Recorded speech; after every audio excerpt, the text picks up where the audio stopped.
1번부터 9번까지 여기가 이제 광저우 9개 도시고요. 그 다음에 여기 마카오, 이제 홍콩 이렇게 있습니다. 요게 하나의 경제 특구가 된다고 하는 건데요.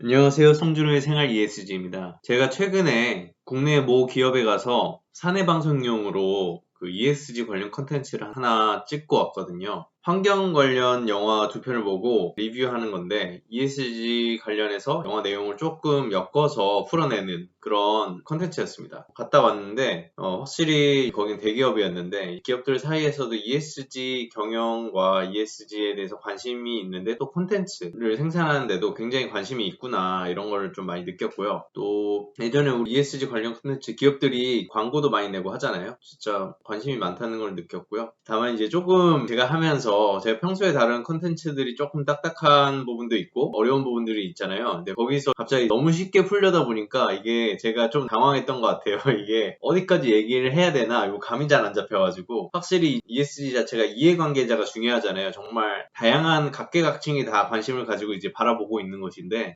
아무래도 ESG를 좀 잘 아시고 특히나 조금 더 이슈 중심적으로 좀 설명을 드리다 보니까 가벼운 콘텐츠에 좀 약했던 것 같습니다.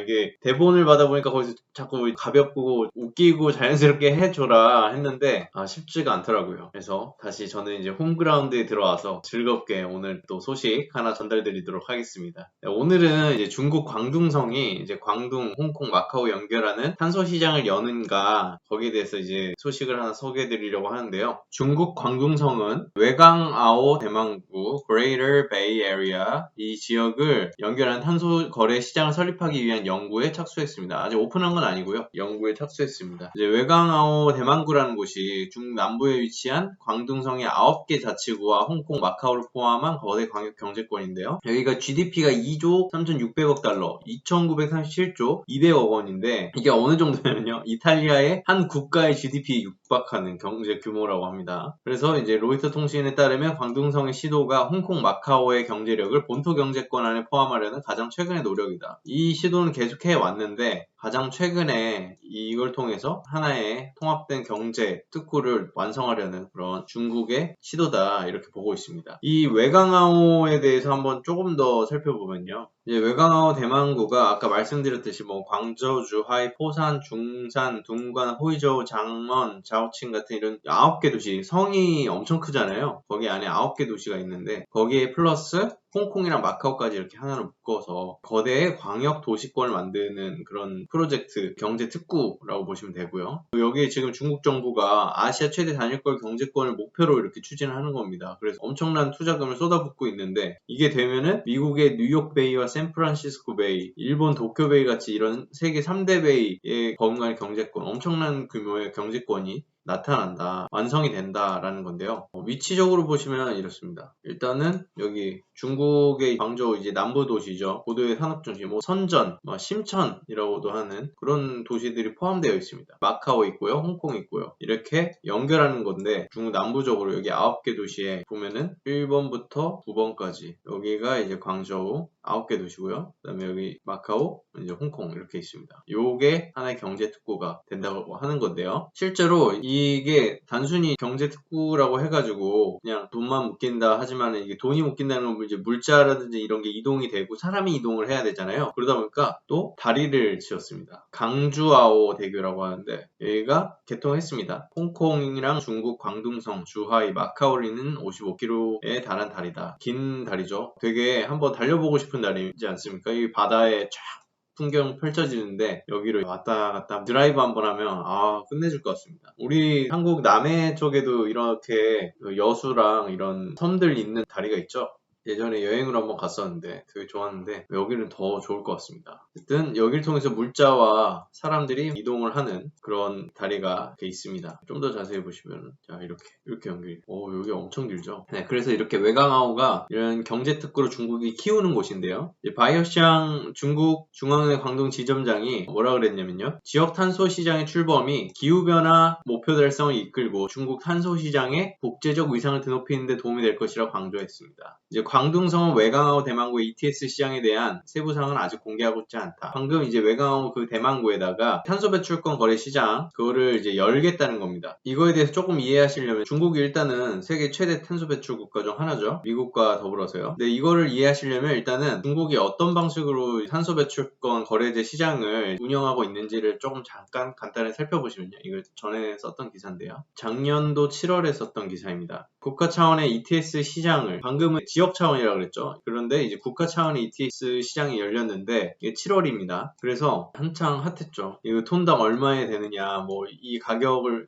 한 10,000원 정도 됐는데 이 가격이 유럽연합의 ETS 평균가보다 훨씬 낮다. 그렇게 지적하는 바도 있었고요. 이게 어떻게 된 거냐면 이전에 2011년도에 중국은 이미 탄소 배출 거래 시장을 열었습니다. 그런데 2011년에 베이징, 텐진, 상하이, 충칭, 광동, 후베이, 선전 이런 곳에 7곳의 시범거래소를 지역 거점 거래소를 운영을 해왔는데 이거를 통합을 한 것입니다. 그래서 점점점 이제 확장을 해 나가야 되는데 여기에 이걸 운영을 하면서 플러스 중국이 워낙에 크니까 한 번에 전국구 통합거래소를 이제 쓰기가 너무 어렵잖아요. 그러니까 이제 큰 데부터 거점을 또 하나씩 늘려가자 이런 계획인 것 같습니다. 그래서 방금 말씀드렸던 것처럼 외강하오 큰 지역에 거래소를 설치하고 아마 이렇게 이제 연결을 하지 않을까 싶습니다. 그 당시만 해도 이 통합거래소에서는 발전 분야 2225개 발전 기업을 이제 포함을 시켜가지고 했습니다. 이제 IEA에 따르면은 이제 중국에서 발전 기업만 따지고 봤을 때 탄소 배출량이 전 세계 화석 에너지의 7분의 1이라고 합니다. 어마어마하죠. 그래서 이렇게 배경을 조금 알고 들어가시면 좋으실 것 같고요. 그래서 통합거래소에서는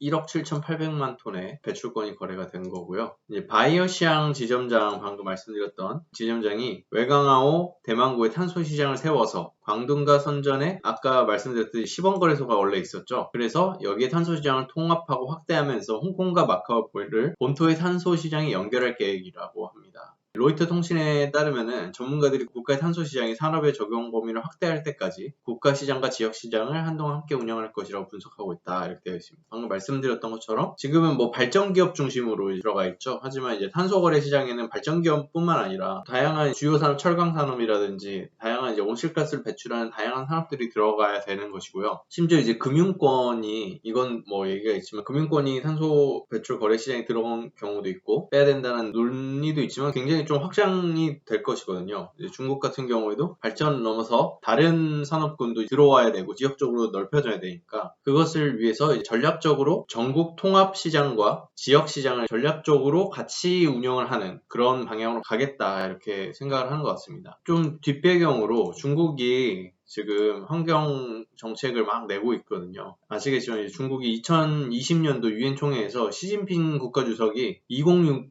탄소 중립 달성하겠다 이렇게 발표한 바 있습니다. 뭐 인도도 탄소 중립 얘기를 했었고 이제 지난해 11월에 열렸던 이제 COP26 당사국 총회에서 정말 상당히 많은 국가들이 이제 NDC 그런 목표를 상향안을 제출을 했었고 탄소 중립 선언도 좀 했었고요. 뭐 일부 성과가 있고 일부 아쉬운 점이 있지만은 그런 상황 속에서 중국도 그 이후로 다양한 환경 정책을 좀 펴고 있습니다. 예를 들어서 76차 유엔 총회에서 석탄 발전소의 해외 신규 건설 중단하겠다 이렇게 얘기를 했었습니다. 그때 COP26 다룰 때도 정말 많이 다뤘던 내용인데요. 해외에 새롭게 짓지 않겠다라고 얘기를 했는데 여기 대해서 또 이제 잠깐 밑에서 말씀드리겠습니다. 또 중국의 환경부에 해당하는 생태환경부는 지난달 8일에 기업 환경정보관리 방법이라는 규칙도 시행하면서 여기도 내년 3월 15일마다 전년도의 환경정보를 의무적으로 공개하도록 규정하는 그런 환경정보 공시규정을 의무 공시규정을 또 만든 바가 있습니다. 이렇게 지역 탄소 시장, 탄소 배출권 거래 시장을 이렇게 오픈하고 확장하는 것도 그런 환경정책의 기조를 잇고 있는 것인데요. 하지만 항상 다 잘할 수는 없으니까 이 환경정책에 대해서 우려하는 그런 목소리도 당연히 나옵니다. 이제 중국 통계국에 따르면은 이런 노력에도 불구하고 작년에 52억 4천만 톤의 석탄을 사용했다고 하는데요. 이게 2020년보다 5.2% 증가한 수치이고 10년 만에 가장 높은 사용률을 기록한 것이라고 합니다. 아이러니하죠? 또 글로벌 환경단체들이 기사들을 한번 보시면은 중국의 석탄 수요가 계속 증가할 것이고 또 시진핑 주석이 신규 해외 석탄 발전소를 건설하지 않겠다고는 했지만은 국내에서 아무래도 중국 본토에서 사용되는 석탄 자체도 많다 보니까 국내 석탄 발전소를 어떻게 하겠다. 거기에 대해서는 구체적인 약속을 하지 않았다는 점에서 좀 진위와 이런 효과성을 좀 의심하게 되는 그런 점들이 지적이 되고 있습니다. 어쨌든 이제 중국도 탄소 배출을 많이 하고 있는 최대 배출국이다 보니까 당연히 더 큰 책임이 있고, 그리고 이제 환경적인 노력을 많이 해야 되겠죠. 물론 S와 G, 인권 분야 문제도 많이 지적이 되고 있죠. 그래서 ESG적으로 많은 노력을 해야 되는 거고, 물론 중국도 환경정책이라든지 정말 열심히 펴고 노력하고 있습니다만은 이렇게 지적되는 부분들을 조금 해결해 나가는 게 필요할 거라고 생각이 됩니다. 오늘 송준호의 생활 ESG 잘 들어주셔서 감사합니다.